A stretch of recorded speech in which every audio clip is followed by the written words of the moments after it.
প্রিয় এইচএসের ছাত্রছাত্রীরা, আজকে আমি তোমাদের জন্য যে সাবজেক্টের নিয়ে আলোচনা করব সেটি আমি প্রিভিয়াস ভিডিওতে আলোচনা করেছি।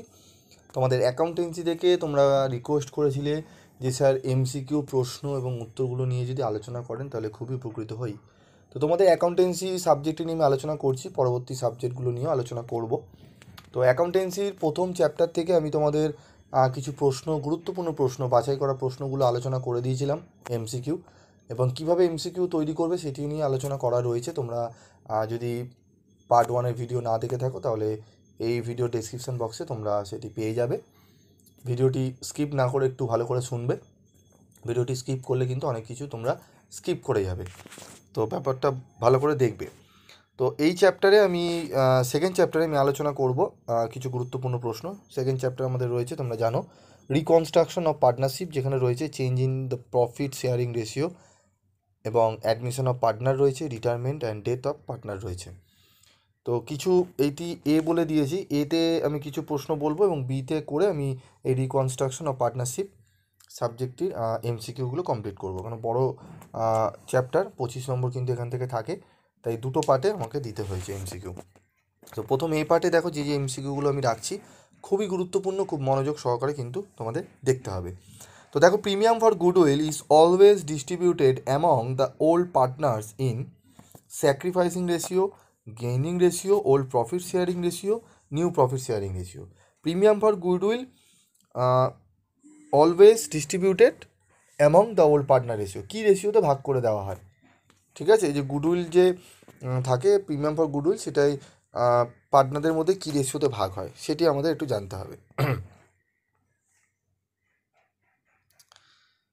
এবার আসবো আমরা, তো এই জায়গাটা একটু বোঝার বিষয় আছে যে আমাদের সুনামের জন্য তোষিক পুরনো অংশীদারদের মধ্যে সবসময় বন্টন করা হয়।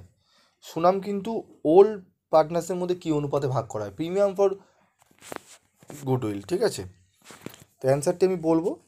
এবার দেখো, new profit sharing ratio minus old profit sharing ratio in known as. তিনের A, B and C are partner sharing profits in the ratio of 1/2:1/4:1/4. On the retire of B, what will be the new ratio? Sacrifice ratio is old ratio minus new ratio minus old ratio, new ratio only, old ratio only. 5.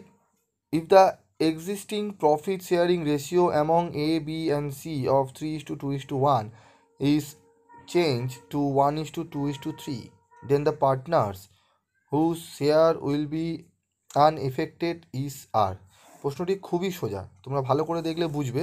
যে দেখো, এর প্রথমে ছিল এ, B, C প্রথমে ছিল 3:2:1, পরে change হয়ে হলো 1:2:3। তাহলে এখানে কার চেঞ্জ হয়নি, কার এফেক্ট পড়েনি? দেখো, বি এর 2 ছিল, পরে যখন চেঞ্জ হলো 2 থাকলো, তার মানে অপশান হবে এখানে B.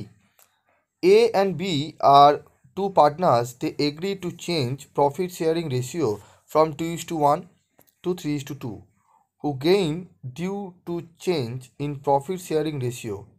A, option A, option B, option C, both A and B. তো অ্যান্সারগুলো তোমরা দেখে নাও। এখানে অ্যান্সার এর একটু তোমাদের কনফিউশন থাকবে। Premium for goodwill is always distributed among the old partners is, ঠিক আছে? তো প্রিমিয়াম ফর গুডউইল অলওয়েজ কী রেশিওতে ভাগ হয়, যদি আমাদের ব্যালেন্স শিটে গুডউইলটাই যদি আমাদের দেওয়া থাকে, ঠিক আছে? তো আমাদের ওল্ড প্রফিট শেয়ারিং রেশিওতে আমাদের কিন্তু ভাগ করতে হয়। আরেকটি রয়েছে স্যাক্রিফাইস রেশিও, ঠিক আছে?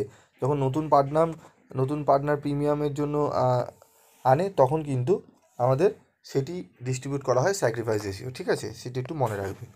তো অপশান 2-এর অ্যান্সারগুলো দেখে নাও। বি, 3-এর এ, 4-এর এ, 5-এর বি, 6-এর বি। চলে আসবো 7 নম্বরগুলো। 7 নম্বরগুলো দেখো, অ্যান্সার সহ তোমাদের এমসিকিউ রয়েছে, তোমরা দেখে নাও এবং এগুলো একটু ভালো করে তোমরা দেখে নেবে। ভিডিওটি তোমরা যদি 2-1বার শোনো, এখান থেকে তোমাদের কিন্তু এমসিকিউগুলো কমপ্লিট হয়ে যাবে। The ratio in which the profit or loss on revaluation is to be distributed among the existing partners is equal ratio, old profit sharing ratio, sacrifice ratio. Distributed profit or loss revaluation old profit sharing ratio, ঠিক আছে দেখে নাও। Causes of reconstruction of a partnership firm, ঠিক আছে এটি দেখে নাও। আমাদের all of this অ্যাডমিশনের সময় লাগে, রিটার্নের সময় করতে হয়, ডেট অফ পার্টনারের ক্ষেত্রেও দরকার পড়ে। At the time of revolution, value of machinery had been increased by 10,000. Which account is to be debited in the journal? Machinery account. Question number 10 এর অ্যান্সার দেখে নাও, nominal account, nature of revaluation অ্যাকাউন্টের nominal account.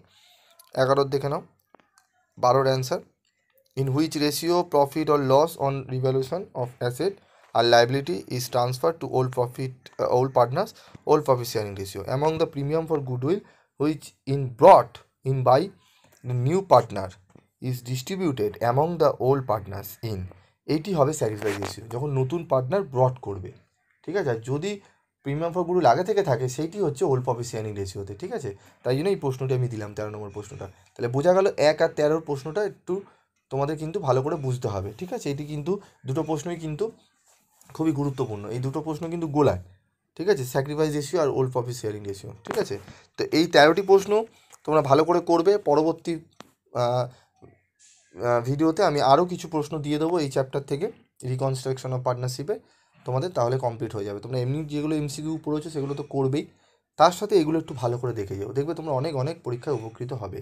PV study class বিগত 7 বছর ধরে তোমাদের কিন্তু commerce arts প্রত্যেকটি সাবজেক্টের কিন্তু সাজেশন দিয়ে আসছে। বিশেষ করে কমার্সের বিজনেস স্টাডির সাজেশন কিন্তু খুবই টাফ ব্যাপার, কারণ ওখানে কিন্তু ইয়ার ভিত্তিক পড়লে কিন্তু তোমরা কমন পাবে না।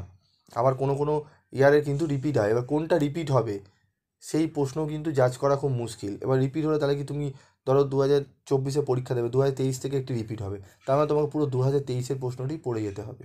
এবার অনেকে সেইটি পড়া সম্ভব হয় না, সেখান থেকেও কিন্তু আমি এরকম করেছিলাম গত 2 বছর ধরে মিলছে, যেটি 2022 প্রশ্ন আমি দিয়েছিলাম 23 সাজেশানে, সেটি কিন্তু 23 এসেছে। অনেকে আমাকে বাজে কমেন্টসও করেছে যে স্যার এটি তো 22 চলে এসেছিলো, আপনি কেন দিয়েছেন।